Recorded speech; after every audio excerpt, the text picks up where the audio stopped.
if your garden is a colorful ecosystem full of good bugs and necessary weeds, that's actually a really good thing. Well, today we're joining Denver Urban Gardens in the Beeler Street Community Garden to bust some myths and rediscover the many looks of a healthy garden. We've been doing a lot of reflection lately about what does success look like in a garden? And I think for a lot of people, and I think sometimes the default answer is like, it's got to be a ton of bounty and a ton of harvestable, perfect looking produce.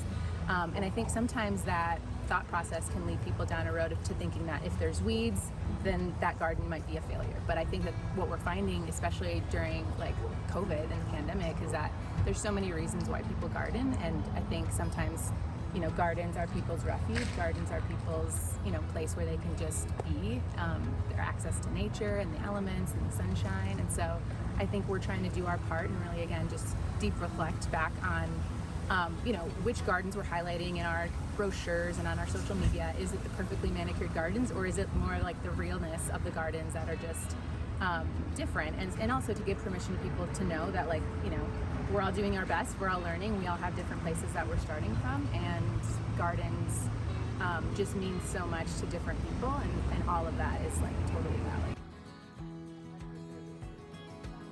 There's something deeply healing about just being in nature and just being with the soil. And so it's like you don't even really need all the things on top of it, that it's like, awesome, this provides food and this gives me nourishment. But I think, again, on deeper levels, there's so much that that takes place in the garden in the form of healing for people. And I think communally too, our community-based gardens, we want them to be spaces that exist in neighborhoods for everybody to be welcoming. And so that's intergenerational. I think we see a lot of kids and young families. We also see a lot of older gardeners, and so I think we really want these spaces to be community spaces that are loved and that are just places where everybody can just show up as themselves. It's super exciting about our baseline infrastructure initiative. One of the things we realized, again, with I think having some new leadership, it was really a great time to just press pause. We have 188 gardens, and I think we've been in a cycle of just building new gardens for so long that it just felt like a good time to stop and reflect on where we were. And then also just all of our gardens are unique, so we don't have a cookie cutter approach. We don't just put the same garden in different neighborhoods. We really, build it with the community and design it with the community in mind for what they need. So some of our gardens are pocket gardens. They're really small, just have maybe a handful of raised beds, and some of them are super large and expansive and have over 50 plots. And so I think we're just trying to, again, understand, okay, well, what's sort of this baseline? What do we really want all of the gardens to have?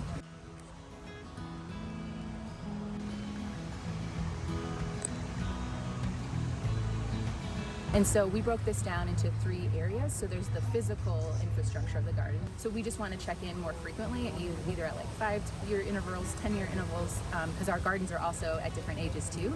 And so there's kind of a maturity that happens that we just want to check in a little more around that. The second piece to our baseline infrastructure initiative is our human infrastructure. All of our gardens are supported by volunteer garden leaders. And then just one more piece to the baseline infrastructure is related to resources. So making sure, sometimes the physical resources that are needed to make a garden thrive, the inputs like seeds, seedlings, compost, straw, our elements are intense. So we want to make sure that people have, really all of the things that they need. How do we invite people who maybe aren't gardeners or don't seek to be gardeners to still benefit from these community spaces that are maybe situated in their neighborhoods? And so I think, the first thing would be an invitation. These are spaces that, anyone can exist in. It's, you don't have to be gardening in these spaces to be able to appreciate the beauty.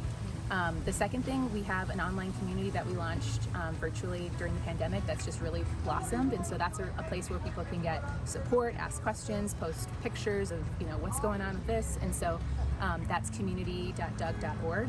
And that's just been a really great place. I think we have 1,500 people that are collectivized there, which is cool. It's localized too. So it's all about gardening in Colorado. The third way is we have a ton of volunteer opportunities. So if people are interested in either helping us construct a new garden, helping us maintain an existing garden, or just want to volunteer with our programs or events, doug.org/volunteer is a great place just to see what's available. And then we also have a sustaining membership that's super exciting. People can get discounts, early access to some of our events, just some really cool stuff. and support our work, which is, you know, equally as gratifying. And so that can be found at doug.org/membership. And it's just a great way to give back and support our work. If you dig what we do but don't necessarily garden, yeah, those are all ways that you can give back. And here's how you can get involved. Volunteer or find a garden at doug.org. We'll be right back.